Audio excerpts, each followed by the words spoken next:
Everyone, प्रज्ञान ICS के YouTube channel में आप सभी लोगों का बहुत बहुत स्वागत है।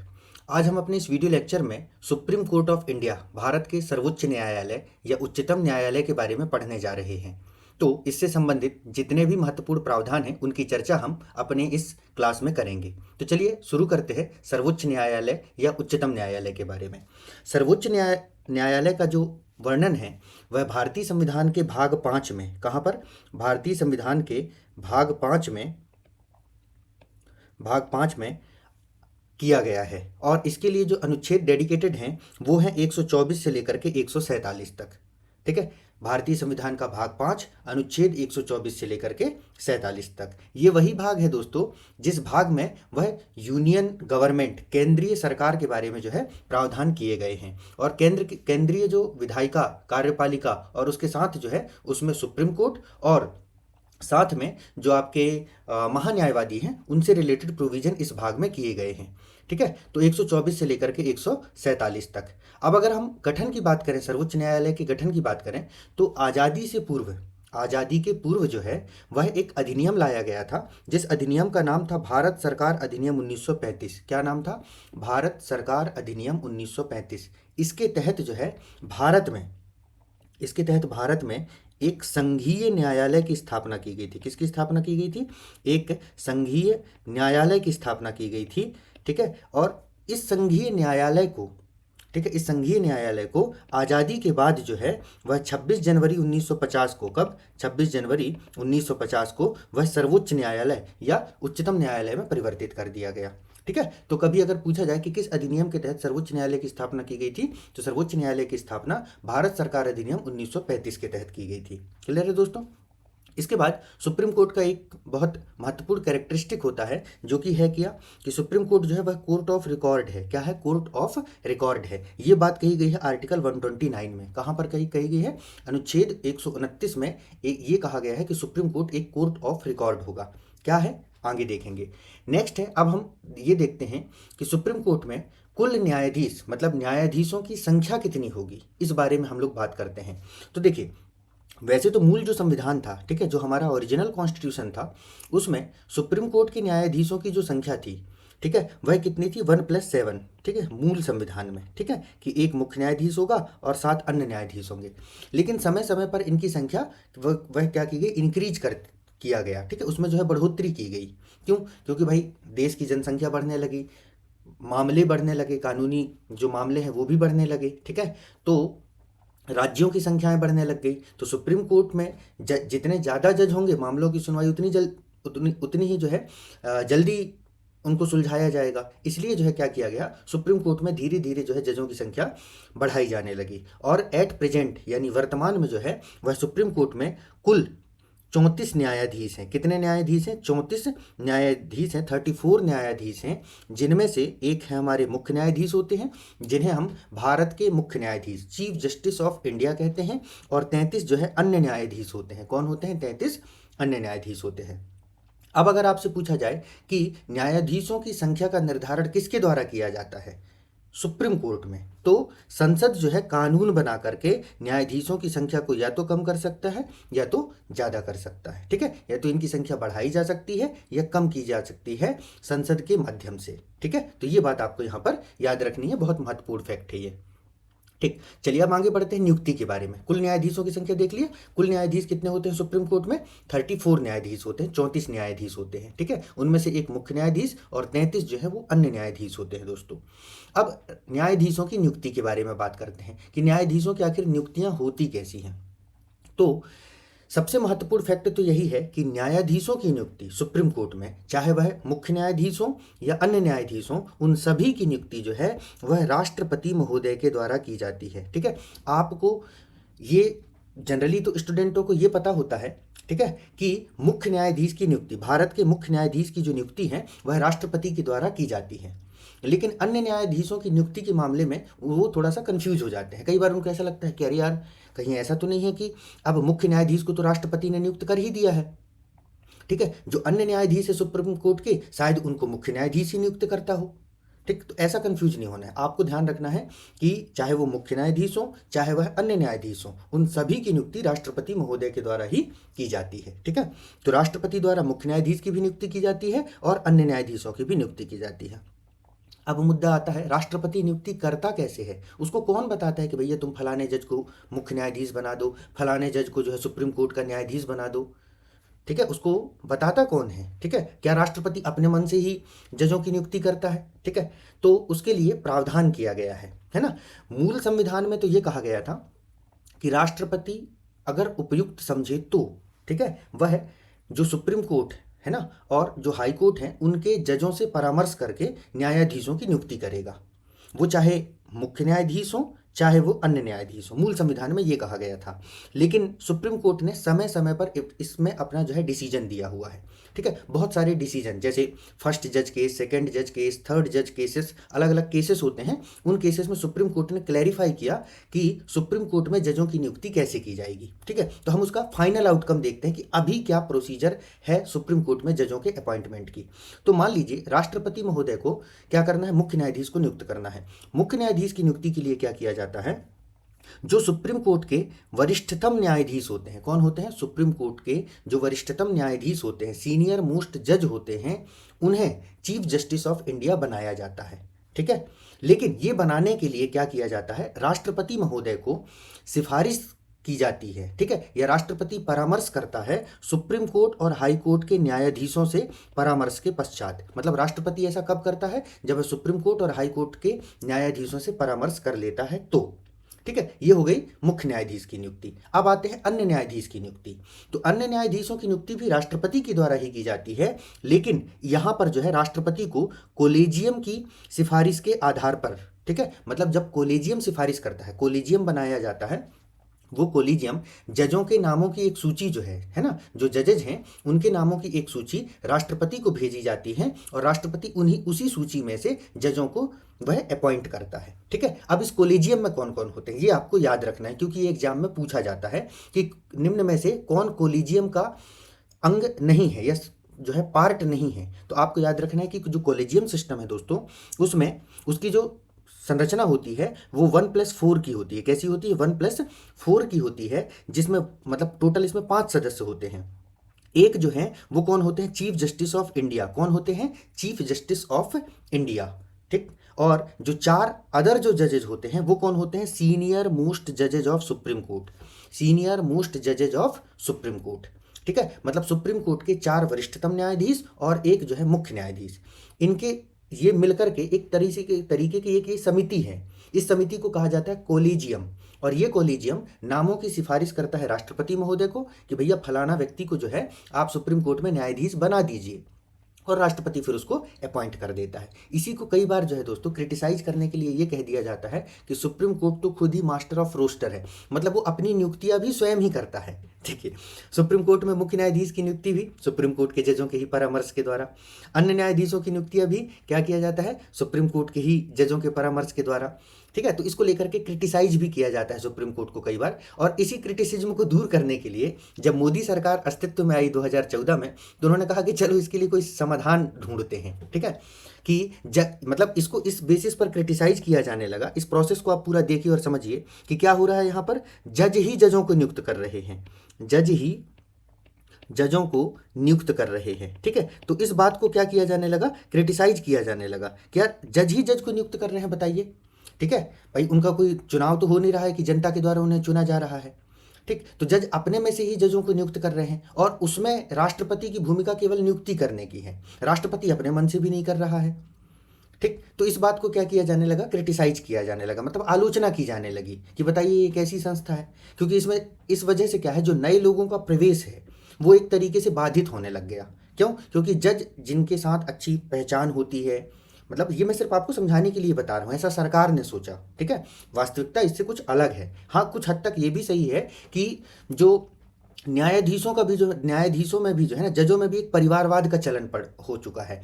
मतलब जो समाज के अन्य तबकों के लोग जज नहीं बन पा रहे हैं, मतलब सुप्रीम कोर्ट और हाई कोर्ट में, लोअर कोर्ट में तो फिर भी एग्जाम के माध्यम से बन जाते हैं अपने मेहनत के बल पर, जैसे हम सब प्रयास में लगे रहते हैं कि हम एक मिडिल क्लास या लोअर मिडिल क्लास से आते हैं, इसके बावजूद भी अपने मेहनत के बल पर किसी न किसी अच्छे मुकाम को हासिल करने की कोशिश करते हैं। वैसे ही लोअर कोर्ट तक तो ठीक है, लेकिन हायर जो कोर्ट्स होती हैं वहाँ पर क्या होता है कि परिवारवाद चलने लगता है। मतलब क्या होता है, जजों की फैमिली से ही जजेज अपॉइंट होने लगते हैं, जो नए लोग हैं, ठीक है, जो उन लोगों को मौका नहीं मिल पाता। तो ये एक बात थी। और दूसरी तरफ क्या हो रहा था, सरकार भी कुछ अपना एक तरीके से उल्लू सीधा करना चाह रही थी। तो सरकार ने 2014 में क्या किया, उन्होंने एक संविधान संशोधन किया, जिस संविधान संशोधन को कहा जाता है 99वां संविधान संशोधन अधिनियम 2014। ठीक है, इस संशोधन के माध्यम से एक कमिटी बनाई गई जिसे कहा जाता है एनजेएसी, है ना, राष्ट्रीय न्यायिक नियुक्ति आयोग, राष्ट्रीय न्यायिक नियुक्ति आयोग, ठीक है, नेशनल जुडिशियल अपॉइंटमेंट कमेटी, ये कमेटी बनाई गई। और इस कमेटी को ये उत्तरदायित्व दिया गया कि आप जो है वह जजों का, मतलब जो जजेज हैं उनकी नियुक्ति के लिए वह क्या करेंगे, सिफारिश करेंगे। मतलब जजों की नियुक्ति के संबंध में जो है आप सिफारिश करेंगे और उस सिफारिश के आधार पर राष्ट्रपति के द्वारा जजों की नियुक्ति की जाएगी। सुप्रीम कोर्ट ने इस संशोधन को वही अपने जुडिशियल पावर का, जुडिशियल रिव्यू के पावर का, न्यायिक पुनरावलोकन के पावर का यूज किया, ब्रह्मास्त्र का यूज किया और इसको धराशायी कर दिया और कहा ये असंवैधानिक है। क्या है, असंवैधानिक है। क्यों असंवैधानिक है, क्योंकि यह शक्ति के पृथक्करण सिद्धांत, separation of power, separation of power, शक्ति के पृथक्करण सिद्धांत का उल्लंघन करता है। ठीक है, मतलब न्यायपालिका, विधायिका, कार्यपालिका, इन तीनों की अलग अलग शक्तियां हैं। और यह जो संशोधन अधिनियम था, मैं आपको बहुत डिटेल में नहीं समझा रहा हूं, यह जो था न्यायिक नियुक्ति आयोग, इसमें एक तरीके से कार्यपालिका का हस्तक्षेप था। किसका हस्तक्षेप था, कार्यपालिका का हस्तक्षेप। तो सुप्रीम कोर्ट ने कहा कि देखो, हम जुडिशरी में कार्यपालिका के हस्तक्षेप को बर्दाश्त नहीं करेंगे। क्यों, क्योंकि जो सुप्रीम कोर्ट या हाई कोर्ट है, जो सुप्रीम कोर्ट है या हाई कोर्ट है, ये ही लोग जो हैं वह सिटीजन्स को, नागरिकों को प्रोटेक्ट करते हैं कार्यपालिका से। कार्यपालिका को आप उदाहरण समझ लीजिए पुलिस से। देखिए पुलिस के द्वारा जनता के ऊपर कितना अत्याचार किया जाता है ना। आपने बहुत सारे ऐसे रील्स वगैरह देखे होंगे, वीडियोज वगैरह देखे होंगे जिसमें हाई कोर्ट के द्वारा एसपी, जो पुलिस कर्मचारी हैं, उनको फटकार लगाई जाती है। ठीक है, क्यों, क्योंकि वो जनता के अधिकारों का जो है उल्लंघन करते हैं, मतलब दादागिरी करते हैं। तो हाई कोर्ट और सुप्रीम कोर्ट ही जनता को जो है प्रोटेक्ट करते हैं। और अगर इसमें इनकी भूमिका हो जाएगी, कार्यपालिका और विधायिका की अगर भूमिका हो जाएगी, तो ये लोग क्या करेंगे, इन्हें, सुप्रीम कोर्ट और हाई कोर्ट को अपनी उंगलियों पर नचाने लग जाएंगे, क्योंकि नियुक्ति इनके हाथ में है। जैसे आईएएस, आईपीएस, इनका ट्रांसफर है ना, इनका प्रमोशन इनके हाथ में होता है। तो ये लोग क्या करते हैं, इतने पढ़े लिखे लोगों से भी चाटुकारिता करवा लेते हैं। क्यों, क्योंकि उनकी आगे का प्रमोशन और बाकी सारी चीज़ें जो है इनके ऊपर डिपेंड करता है, अच्छे पदों पर नियुक्तियां पाने के लिए। तो क्या होता है, बहुत सारे आईएएस, आईपीएस, पीएससी अधिकारी जो है वह क्या हो जाते हैं, करप्शन करने लगते हैं इनकी वजह से। ठीक है, चाटुकारिता करने लगते हैं, सरकार के जो है आगे पीछे घूमने लगते हैं। तो वैसा इनमें ना हो, सुप्रीम कोर्ट हाई कोर्ट में ना हो, इसलिए सुप्रीम कोर्ट ने इसे असंवैधानिक घोषित कर दिया।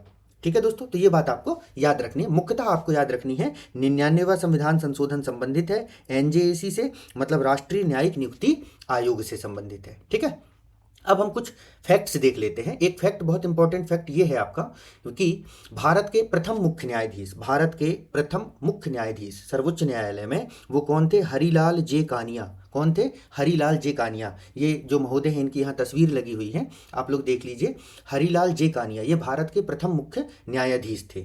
इसके साथ ही प्रथम महिला न्यायाधीश, कहाँ पर, सुप्रीम कोर्ट में, है ना, प्रथम महिला न्यायाधीश सुप्रीम कोर्ट में फातिमा बीबी थी। कौन थी, फातिमा बीबी। ये भारत की सुप्रीम कोर्ट में प्रथम महिला न्यायाधीश थी। ठीक है, फातिमा बीबी। लेकिन एक बात आपको याद रखना है कि भारत में अभी तक कोई चीफ जस्टिस ऑफ इंडिया, मतलब कोई भी महिला चीफ जस्टिस ऑफ इंडिया नहीं बनी है।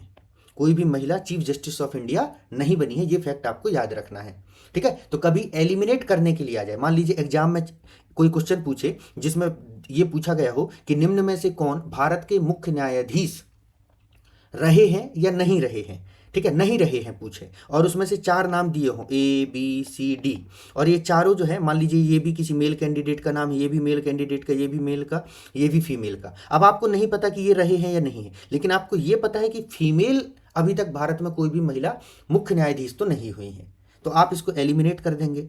आपको नहीं पता था कि ये ABC में जो व्यक्ति जिनका नाम दिया है वो भारत के मुख्य न्यायाधीश थे या नहीं, लेकिन एक फीमेल की नाम होने की वजह से आप आंसर तक पहुंच जाएंगे। तो आंसर प्रीलिम्स का जो एग्जाम, ऑब्जेक्टिव एग्जाम जो निकालना दोस्तों, वह 50-50% का गेम होता है। 50% पढ़ने का, ठीक है, पढ़िए पहले आप इत्मीनान से, ठीक है, धीरज के साथ, धैर्य के साथ सारे कॉन्सेप्ट्स को आराम से पढ़िए, डिटेल में पढ़िए। हमेशा एक बात याद रखिएगा, अगर आप पहली बार पढ़ रहे हैं तो आपको डिटेल पढ़ना है। छोटे छोटे शॉर्ट्स वीडियो, ठीक है, छोटे छोटे 10 मिनट, कोई आपको कहेगा कि 10 मिनट में पूरा राष्ट्रपति खत्म और आप उसको पढ़ने बैठ जाएं, 10 मिनट में पूरा सुप्रीम कोर्ट खत्म, आप उसको पढ़ने बैठ जाएं, आपकी पूरी ज़िंदगी यूट्यूब और अन्य जगहों पर कट जाएगी और सिलेक्शन नहीं होगा। ये बात आपको हो सकता है बुरी लगे, पर यह सत्य है। अगर आप पहली बार पढ़ रहे हैं, पहली दूसरी बार पढ़ रहे हैं, तो आपकी ये जिम्मेदारी है कि आप डिटेल, इत्मीनान के साथ, धैर्य के साथ पढ़ें। क्योंकि आप ऐसे, जब तक आप किसी चीज़ को गहराई से नहीं समझेंगे, आप ट्रिक्स के भरोसे, आप जो न्यूमोनिक्स के भरोसे फैक्ट्स याद नहीं रख सकते हैं। ठीक है, फैक्ट्स याद रखने के लिए आपको पहले कॉन्सेप्ट समझना पड़ेगा। कितना फैक्ट याद करेंगे आप, उसकी कितने ट्रिक्स याद करेंगे और कितने ट्रिक्स दिमाग 2 घंटे के एग्जाम में रिकॉल करेंगे।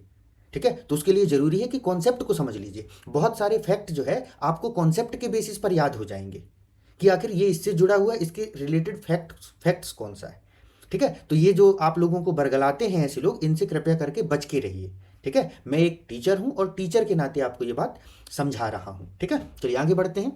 तो ये हो गई ये बातें यहाँ पर। अब एक और महत्वपूर्ण फैक्ट ये है कि इंदु मल्होत्रा एक ऐसी महिला है, इंदु मल्होत्रा, ये एक ऐसी महिला है जो अधिवक्ता रही हैं। क्या रही हैं? अधिवक्ता। और अधिवक्ता होते हुए इनको सीधे सर्वोच्च न्यायालय में न्यायाधीश बनाया गया है। क्या बनाया गया है? सर्वोच्च न्यायालय में इनको न्यायाधीश बनाया गया। 2018-19 की घटना है ये। ठीक है, तो अधिवक्ता रही हैं और इनको सीधे सर्वोच्च न्यायालय में न्यायाधीश बनाया गया। ये सर्वोच्च न्यायालय के इतिहास में ऐसी पहली घटना है। ठीक है, अभी हम इनकी योग्यताएं देखेंगे तो वहां पर इसको मैं और एक्सप्लेन कर दूंगा। ठीक है, चलिए अब हम देखते हैं योग्यता कि सुप्रीम कोर्ट के जज बनने के लिए क्या योग्यताएं होनी चाहिए। मान लो आपका मन करने लगे कि चलो बहुत हो गई कॉम्पिटिटिव एग्जाम की तैयारी, अब हम लोग सुप्रीम कोर्ट का जज बनेंगे, तो जान लीजिए कि आपके अंदर क्या योग्यताएं होनी चाहिए। सबसे प्रथम बात तो यह है कि आप भारत के नागरिक हों, वैध नागरिक हों। दूसरी बात, आप 5 वर्ष तक, कितने वर्ष तक? 5 वर्ष तक उच्च न्यायालय के न्यायाधीश रहे हों। क्या रहे हों? उच्च न्यायालय के न्यायाधीश। कंफ्यूज मत होइएगा, क्योंकि एग्जामिनर आपको कंफ्यूज करने के लिए कह देगा कि आप उच्च न्यायालय के मुख्य न्यायाधीश रहे हो। मुख्य न्यायाधीश होना जरूरी नहीं है, न्यायाधीश होना जरूरी है। लेकिन अगर मुख्य भी हैं तो भी चलेगा, है ना। लेकिन हाई कोर्ट के न्यायाधीश आप हों 5 वर्ष तक, या तो एक हाई कोर्ट में हो या एक से अधिक हाई कोर्ट में हो। वैसे भी जजों का ट्रांसफर होता रहता है, 1 साल 2 साल के अंदर जो है इनका ट्रांसफर होता रहता है। तो 5 साल तक आप लगातार कंटिन्यूअस जो है वह क्या हो? उच्च न्यायालय में न्यायाधीश रहे हो, पहली बात। दूसरी बात, सॉरी, फिर या अगर ये नहीं है, आप न्यायाधीश नहीं हैं, तब के केस में क्या है कि आप जो हैं 10 वर्ष तक, कितने वर्ष तक? 10 वर्ष तक अधिवक्ता रहे हो। क्या रहे हो? अधिवक्ता, एडवोकेट रहे हो।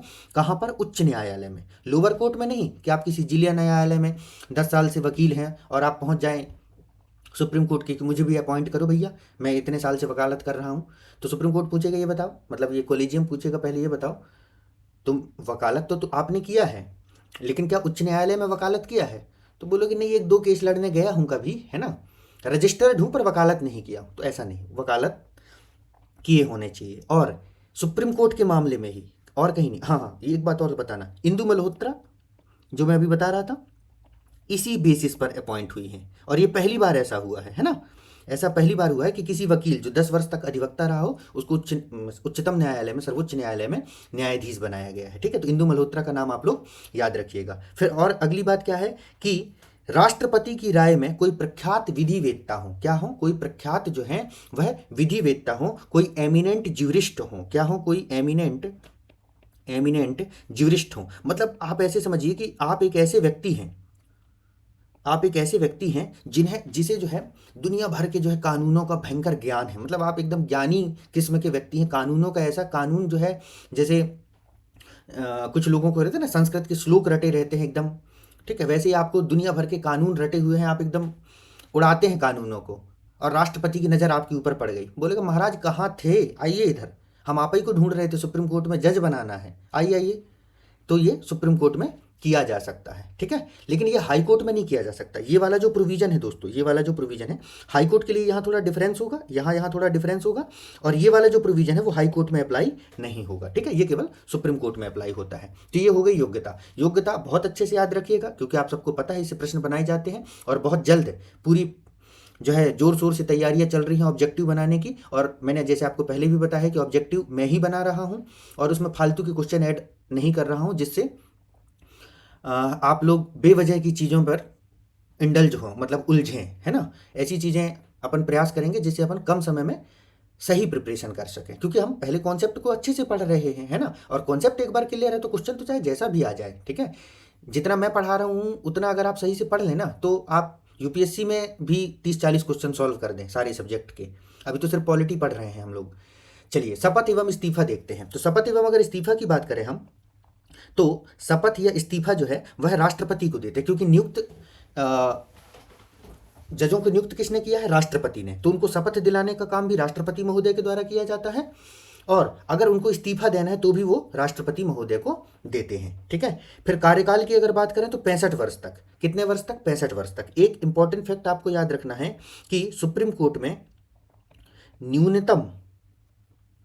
न्यूनतम कार्यकाल का वर्णन नहीं किया गया है। जैसे कई जगह होता है ना कि या तो 6 साल, या तो 5 साल, या 65 वर्ष। कई जगह ऐसी बात की जाती है, या तो 6 वर्ष या 65 वर्ष, जो पहले हो जाए, ठीक है। लेकिन यहाँ पर जो है न्यूनतम की बात नहीं की गई है। यहाँ पर यह बताया गया है कि मान लीजिए कोई व्यक्ति है, वो 40 साल में सुप्रीम कोर्ट का जज बन गया, जैसे डीवाई चंद्रचूड़ के केस में हुआ है अभी लेटेस्ट में, है ना। तो 40 साल में सुप्रीम कोर्ट का जज बन गया, तो वो अपने एज के 65 ईयर के एज तक जो है सुप्रीम कोर्ट में जज बन के रह सकता है। तो इसका कार्यकाल कितना हो गया? इसका कार्यकाल हो गया कितना? 40 में इसको ऐड कीजिए, 25 साल वो व्यक्ति सुप्रीम कोर्ट में जज रहा। बात समझे कि नहीं सब? तो न्यूनतम, मिनिमम की बात नहीं की गई, मैक्सिमम एज बताया गया कि इतने साल तक कोई व्यक्ति। वैसे भी योग्यता देखो ना आप यार, 5 वर्ष तक उच्च न्यायालय का न्यायाधीश रहा हो। उच्च न्यायालय के न्यायाधीश बनने में ही व्यक्ति की आधी उम्र निकल जाती है। या तो फिर 10 वर्ष हाई कोर्ट में अधिवक्ता रहा हो लगातार, यहाँ पर भी व्यक्ति वैसे ही 40, 45, 50 का हो जाता है। उसके बाद सुप्रीम कोर्ट पहुंचेगा, ठीक है, डंडा टेकते टेकते, ठीक, 2-4 साल सुप्रीम कोर्ट में रहे, फिर रिटायरमेंट। तो ऐसा सभी के साथ नहीं होता, ठीक है। अब आगे देखते हैं अपदस्थता, है ना। अपदस्थता के पहले आप लोग एक बात और समझिए कि मान लीजिए कि अगर मुख्य न्यायाधीश सुप्रीम कोर्ट में, अगर मुख्य न्यायाधीश उपस्थित नहीं है, किसी भी कारण से एब्सेंट है, तो सुप्रीम कोर्ट में एक कार्यवाहक मुख्य न्यायाधीश की नियुक्ति की जाएगी। किसकी नियुक्ति की जाएगी? कार्यवाहक मुख्य न्यायाधीश की नियुक्ति की जाएगी। एक्टिंग चीफ जस्टिस को जो है अपॉइंट किया जाएगा, क्योंकि जैसे राष्ट्रपति का पद खाली नहीं रह सकता, वैसे ही सुप्रीम कोर्ट में चीफ जस्टिस ऑफ इंडिया का पद खाली नहीं रह सकता। तो अगर मुख्य न्यायाधीश छुट्टी पर हैं, तबीयत ठीक नहीं है, कहीं बाहर गए हुए हैं, ऐसे केस में वहां पर एक्टिंग चीफ जस्टिस को अपॉइंट किया जाएगा। अपॉइंट कौन करेगा? राष्ट्रपति। सुप्रीम कोर्ट में जो भी अपॉइंटमेंट है जजों का, स्टाफ का नहीं, जजों का, तो वो राष्ट्रपति के द्वारा ही किया जाएगा। क्लियर है दोस्तों? तो ये हो गए, इन्हीं को कहा जाता है कार्यवाहक मुख्य न्यायाधीश। क्या कहा जाता है? कार्यवाहक मुख्य न्यायाधीश। और इसका जो वर्णन है वह अनुच्छेद 126 में किया गया है, ठीक है। मैं थोड़ा सा अभी श्योर नहीं हूं इस अनुच्छेद के लिए, लेकिन लास्ट में, इसके क्लास के लास्ट में जो है एज ऑलवेज जो है अनुच्छेद से रिलेटेड जो नोट्स है वो ऐड किए गए, वहां एक बार कंफर्म कर लेंगे। पर अनुच्छेद 126 में ही है, क्योंकि अनुच्छेद 127 में एडहॉक जजों की बात की गई, तदर्थ न्यायाधीशों की बात की गई है। तदर्थ न्यायाधीश सुप्रीम कोर्ट में जो है वह तदर्थ न्यायाधीश भी नियुक्त किए जाते हैं ना। तो इस फैक्ट को भी याद रखिएगा, कभी हो सकता है किसी एग्जाम में पूछ ले। तो अनुच्छेद 127 में सुप्रीम कोर्ट में तदर्थ न्यायाधीश की बात की गई है, ठीक है। चलिए आगे बढ़ते हैं। अब अगर मान लीजिए सुप्रीम कोर्ट के किसी जज को हटाना है, क्या करना है? सुप्रीम कोर्ट के किसी जज को हटाना है, ठीक है। तो सुप्रीम कोर्ट के जजों को हटाना इतना आसान नहीं होता। ये जो पूरी बात यहाँ पर लिखी हुई है, ये शॉर्ट में लिखा हुआ है, ठीक है। अब मैं आपको इसको थोड़ा सा डिटेल में समझा देता हूँ, ताकि आप इसको अच्छे से समझ जाएं कि सुप्रीम कोर्ट के जजों को कैसे हटाया जाता है, ठीक है। तो सुप्रीम कोर्ट के जजों को अगर हटाया जाना है दोस्तों, उनको अगर हटाया जाना है, तो पहले तो आर्टिकल याद रखना। पीएससी प्री में ये क्वेश्चन पूछा जा चुका है, 124(4). अब बहुत सारे लोगों को तो पता था कि 124, अनुच्छेद 124 याद है लोगों को, है ना, कि सुप्रीम कोर्ट में जजों की नियुक्ति, उनके पदावधि, उनको जो है हटाया जाना, इन सब के प्रावधान अनुच्छेद 124 में किए गए हैं। अब पीएससी ने क्या किया, पीएससी ने वहां पर 1 2 3 4 करके प्रोविजन दे दिया।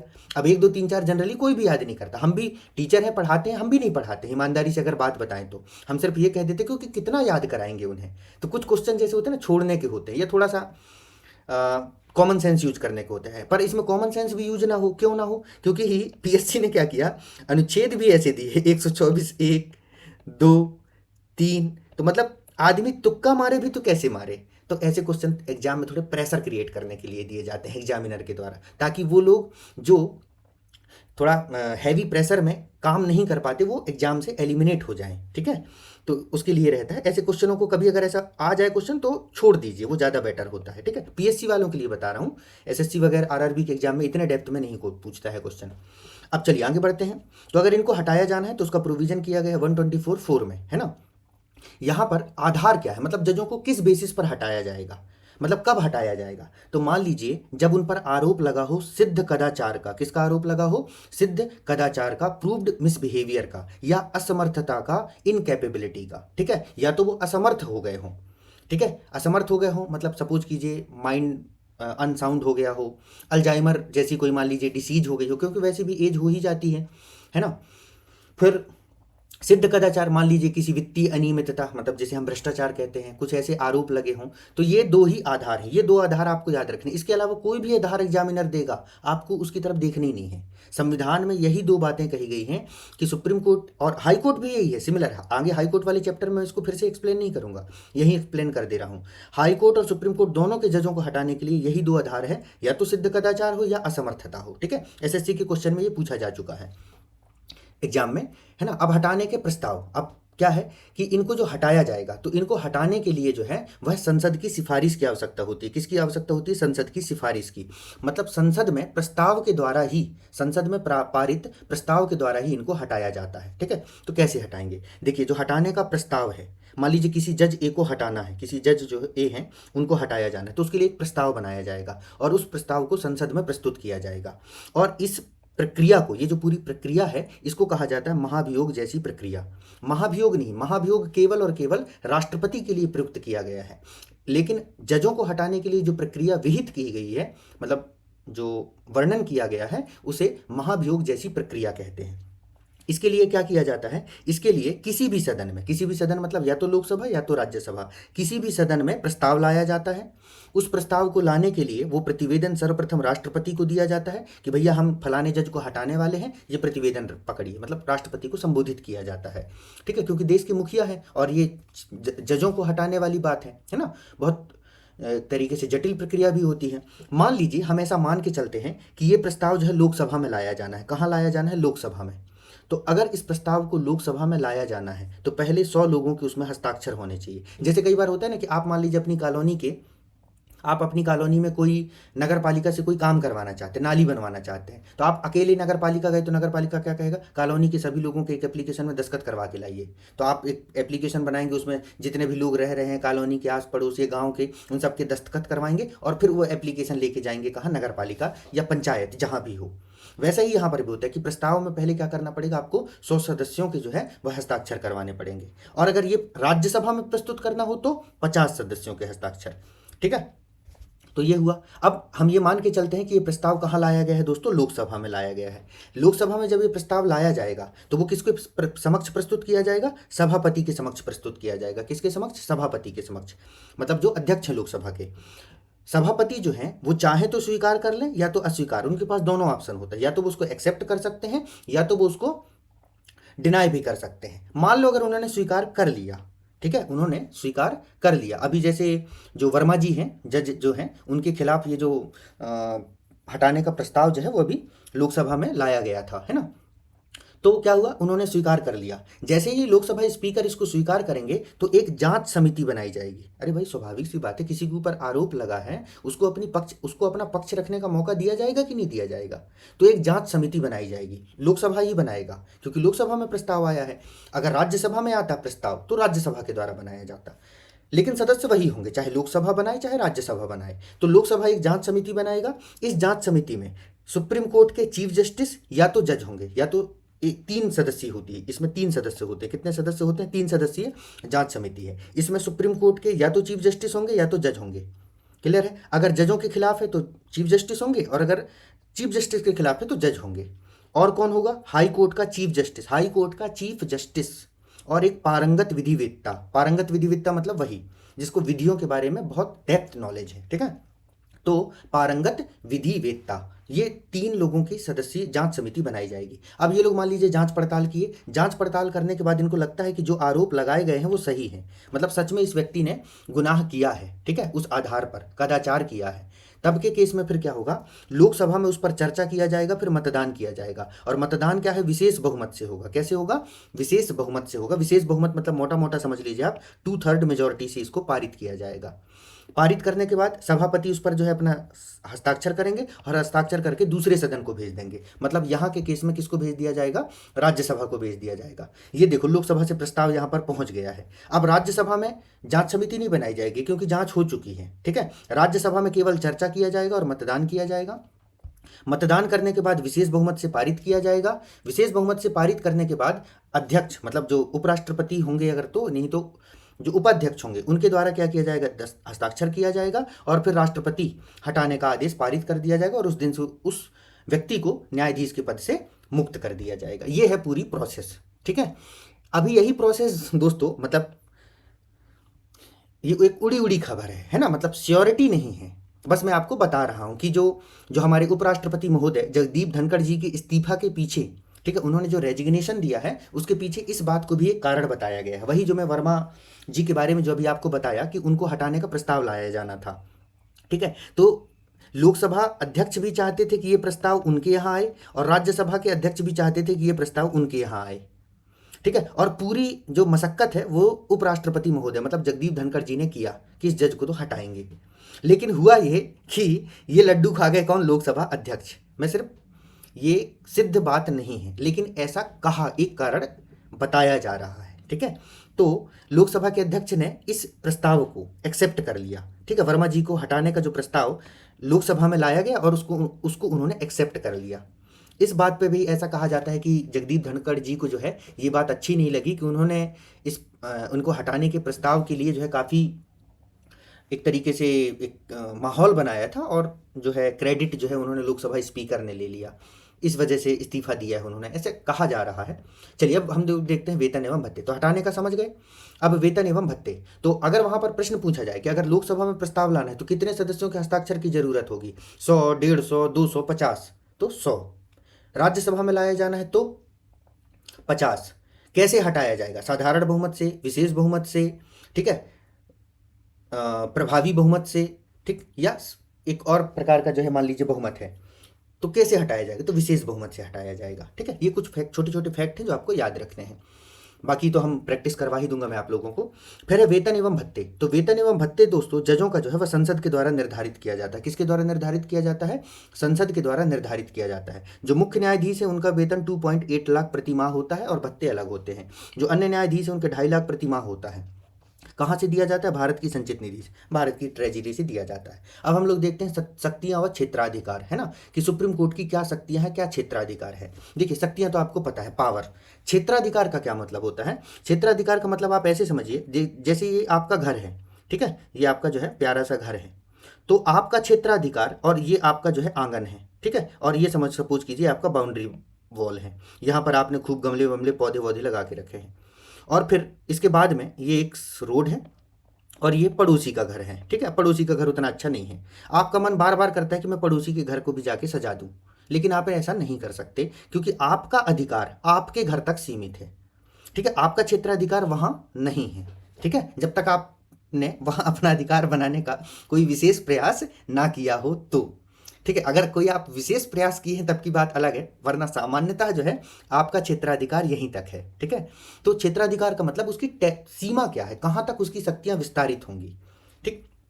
तो अब हम इसको देखते हैं। सबसे पहले हम सुप्रीम कोर्ट का जो है मूल क्षेत्राधिकार देखते हैं। क्या देखते हैं? मूल क्षेत्राधिकार। इसको कहा जाता है ओरिजिनल ज्यूरिसडिक्शन। क्या कहा जाता है? Original jurisdiction. इसका जिक्र जो है अनुच्छेद 131 में किया गया है। कहां पर किया गया है? अनुच्छेद 131 में किया गया है। ओरिजिनल ज्यूरिसडिक्शन का मतलब ये होता है दोस्तों कि ऐसे मामले जिन पर फर्स्ट इंस्टांस में ही, मतलब प्रथम बार में ही सुप्रीम कोर्ट में सुनवाई की जा सकती है, ठीक है। मतलब प्रथम सुनवाई प्राथमिक सुनवाई का जो अधिकार है, फर्स्ट इंस्टांस कहते हैं इसको, है ना, प्राथमिक सुनवाई का अधिकार होता है सुप्रीम कोर्ट के पास, ठीक है। क्योंकि सभी मामले ऐसे नहीं होते कि आप सीधे सुप्रीम कोर्ट दिल्ली की ट्रेन बुक की और पहुंच गए सुप्रीम कोर्ट, ठीक है। सभी मामलों में आप सुप्रीम कोर्ट नहीं जा सकते हैं, लेकिन ये ऐसे मामले हैं, मूल क्षेत्राधिकार या ओरिजिनल ज्यूरिसडिक्शन के जो है ऐसा मामला होता है जिसमें सीधे सुप्रीम कोर्ट जाया जा सकता है और सुप्रीम कोर्ट उसकी सुनवाई करता है, तो इसको कहा जाता है मूल ओरिजिनल ज्यूरिसडिक्शन। और इसका एक मतलब और भी होता है कि इसकी सुनवाई अन्य किसी के द्वारा नहीं की जाएगी क्योंकि सुप्रीम कोर्ट के क्षेत्राधिकार में है, ठीक है। तो मूल क्षेत्राधिकार में क्या क्या शामिल है, मान लीजिए भारत सरकार वर्सेस राज्य, मतलब केंद्र सरकार और राज्य सरकार के बीच में कोई विवाद का मुद्दा हो, क्या हो, भारत सरकार और केंद्र सरकार के बीच में कोई विवाद का मुद्दा हो, तो इसकी सुनवाई जो है सुप्रीम कोर्ट के द्वारा की जाएगी। पहली बात, या तो ऐसा हो भारत सरकार या एक से अधिक राज्यों के बीच में विवाद का मुद्दा हो, जैसे हुआ भी है कि जैसे ममता बनर्जी, ठीक है। अब ममता बनर्जी के साथ और भी जो विपक्षी पार्टियां हैं जहां उनकी सरकारें रही है, जैसे जब उस समय की बात कर रहा हूं, अब तो राजस्थान में गवर्नमेंट चेंज हो गई, लेकिन जैसे अभी पंजाब है, पश्चिम बंगाल है, ठीक है, और फिर आपके जो है दक्षिण के राज्य, सपोज कीजिए तमिलनाडु ले लीजिए, मान लीजिए ये 3-4 राज्य मिल जाएं, एक पक्ष बन जाए और एक पक्ष भारत सरकार बन जाए और इनके बीच में कोई विवाद हो, तो इस विवाद की सुनवाई, बस वो राजनीतिक ना हो, उसकी प्रकृति राजनीतिक ना हो, मतलब ममता दीदी ये कह के ना पहुंच जाए कि देखिए मैं फलाने जगह की मुख्यमंत्री थी, मोदी जी आए थे बैट और बल्ला लेके मेरा एक पैर तोड़ दिए, इस तरीके का विवाद ना हो, या ये विवाद ना हो कि मोदी जी जो है मेरे बारे में जो है जनता को भ्रमित करते हैं, इस तरीके का विवाद नहीं। विवाद कैसा हो, संवैधानिक मामला हो, संविधान से जुड़ा हुआ मामला हो, तब जो है वो लोग सुप्रीम कोर्ट जा सकते हैं। क्लियर है बात। या तो फिर क्या हो, दो या दो से अधिक राज्यों के बीच का विवाद हो, मान लीजिए मध्य प्रदेश और छत्तीसगढ़ या मध्य प्रदेश और उत्तर प्रदेश के बीच में किसी बात को लेकर के विवाद हो, जैसे सीमा विवाद ही हो जाता है, जैसे मध्य प्रदेश और छत्तीसगढ़ के बीच में किरार घाटी का विवाद रहता है, उधर यूपी और मध्य प्रदेश के बीच में भी जो है जो बुंदेलखंड का क्षेत्र है उसको लेकर के कुछ विवाद रहते हैं, तो इस तरीके का कोई विवाद हो। बस याद रखना नदी जल बंटवारे का विवाद ना हो, किसका विवाद ना हो, नदी जल बंटवारे का, नदी जल बंटवारे का विवाद ना हो, उसको छोड़ करके बाकी सभी मामले सुप्रीम कोर्ट में ले जाए जा सकते हैं। नदी जल बंटवारे के लिए एक अलग से आर्टिकल 262 में, अनुच्छेद 262 में वो क्या बनाया गया है, रिवर वाटर ट्रिब्यूनल, नदी जल प्राधिकरण बनाया गया है, ठीक है, रिवर वाटर ट्रिब्यूनल बनाया गया है। तो नदियों के जल के बंटवारे के संबंध में जो विवाद होते हैं उनकी सुनवाई इनके द्वारा किया जाता है, ये भी याद रखिएगा, आपको बहुत महत्वपूर्ण फैक्ट है ये, है ना। अब हम लोग देखते हैं अपीलीय क्षेत्राधिकार में, अपीलीय मतलब अपील करना, गुहार लगाना, ठीक है। तो अपीलीय क्षेत्राधिकार का वर्णन जो है सुप्रीम कोर्ट के अनुच्छेद 132 में किया गया है।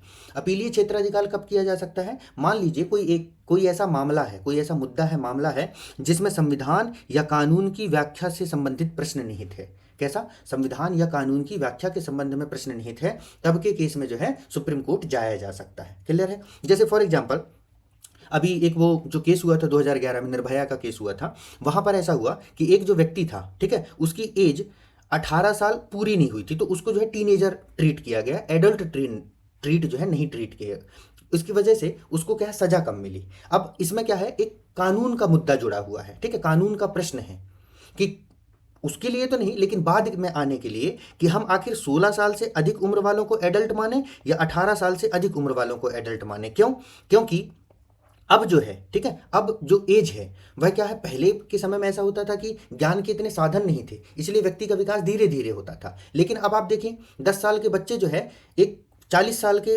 व्यक्ति उससे ज़्यादा एक्सपर्ट होते हैं बहुत सारे मामलों में, ठीक है, मतलब वास्तविक ज्ञान, व्यवहारिक ज्ञान को छोड़ करके टेक्निकल मामलों में और बहुत सारे ऐसे मुद्दे होते हैं जिसमें वो ज़्यादा ज्ञानी होते हैं। तो क्या हो, नई परिभाषा, इस तरीके का कोई मुद्दा हो, तब क्या है, अपीलीय क्षेत्राधिकार के तहत कहाँ जाया जा सकता है, सुप्रीम कोर्ट जाया जा सकता है। फिर एक है परामर्शी क्षेत्राधिकार। परामर्शी क्षेत्राधिकार का आर्टिकल बहुत महत्वपूर्ण है दोस्तों, याद रख लीजिएगा, राष्ट्रपति पढ़ाया था तब भी बताया था, अनुच्छेद 143।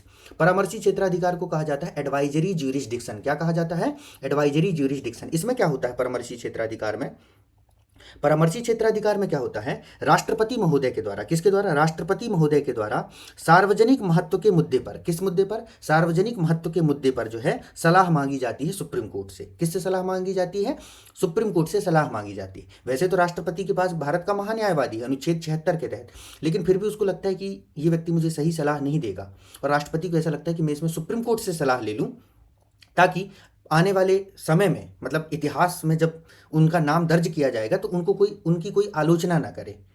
तो ऐसे केस में राष्ट्रपति परामर्श ले सकते हैं किससे? सुप्रीम कोर्ट से।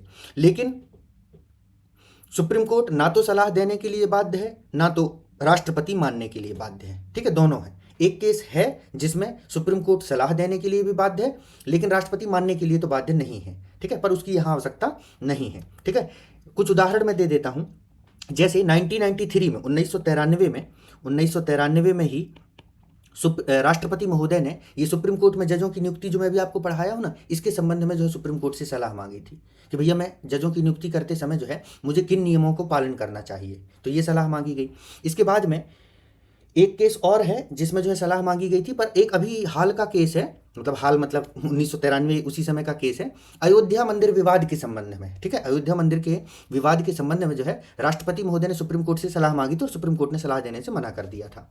ठीक है, सुप्रीम कोर्ट ने कहा था भैया इस मामले में हम आपकी कोई सहायता नहीं कर सकते। फिर एक है अंतरण, अंतरण का अधिकार होता है सुप्रीम कोर्ट को। तो अंतरण का अधिकार उतना महत्वपूर्ण नहीं है। आप समझिए न्यायिक पुनरावलोकन। न्यायिक पुनरावलोकन क्या है? Judicial review.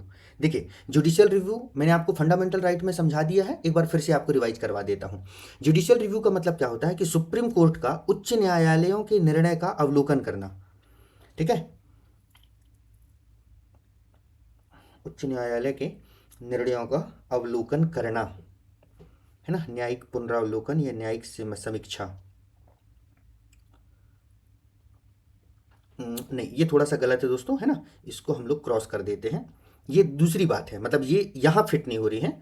ठीक है, इसको आप अलग कर दीजिएगा। ठीक, तो न्यायिक पुनरावलोकन या न्यायिक समीक्षा का क्या मतलब होता है? ये सुप्रीम कोर्ट की शक्ति है। न्यायिक पुनरावलोकन या न्यायिक समीक्षा का मतलब होता है कि सुप्रीम कोर्ट के द्वारा जो है संसद के द्वारा बनाए गए, संसद या राज्य विधानमंडल या राज्य विधानमंडल द्वारा बनाए गए कानूनों की समीक्षा करना। क्या करना? कानूनों की समीक्षा करना। ठीक है, मतलब उसको जो है क्रॉस वेरीफाई करना कि भैया कहीं ऐसा तो नहीं है कि ये जो कानून है, ये जो लॉ है, ठीक है, ये जो कानून है यह किसी मूल अधिकार का उल्लंघन तो नहीं कर रहा है।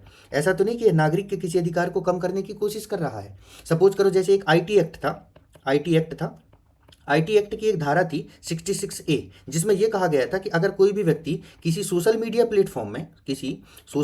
प्लेटफॉर्म में आपत्तिजनक पोस्ट करता है, ठीक है, तो ऐसे कंडीशन में उस व्यक्ति को पुलिस हिरासत में ले सकती है। ये लोगों के वाक एवं अभिव्यक्ति के अधिकार जो है आर्टिकल 19 में, अनुच्छेद 19 में जो दिया गया है, अभिव्यक्त करना अपनी बात को। ठीक है, क्योंकि वो कोई राजद्रोह तो कर नहीं रहे हैं, किसी सरकार की आलोचना कर रहे हैं और इसको हथियार बना करके सरकार उनकी आवाज़ों को दबाने की कोशिश करने लगे, तो सुप्रीम कोर्ट ने कहा हटाओ तो जी इसको, है ना, ये नहीं होना चाहिए। तो सुप्रीम कोर्ट ने 66A को असंवैधानिक घोषित कर दिया। तो ये न्यायिक पुनरावलोकन है। ठीक है, न्यायिक पुनरावलोकन की शक्तियां सुप्रीम कोर्ट को कई जगह से प्राप्त होती हैं। अब देखिए महत्वपूर्ण अनुच्छेद, हमेशा जब भी आप वीडियो देखिए मेरी क्लास में, तो मेरा तो हमेशा से ये तरीका रहा है, मुझे करीबन 6-7 साल हो गए हुए पढ़ाते हुए, तो मैं हमेशा पहले छात्रों को कॉन्सेप्ट पढ़ाता हूँ, चाहे वो मेरी ऑनलाइन क्लासेस हों चाहे वो ऑफलाइन क्लासेस हों।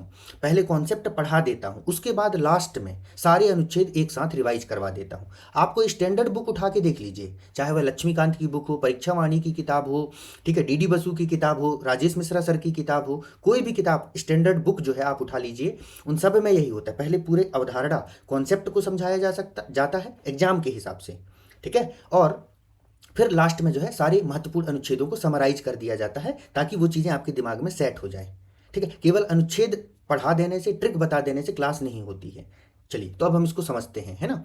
यहाँ पर देखिए अनुच्छेद 124 आर्टिकल 124 सुप्रीम कोर्ट की स्थापना एवं गठन से संबंधित है।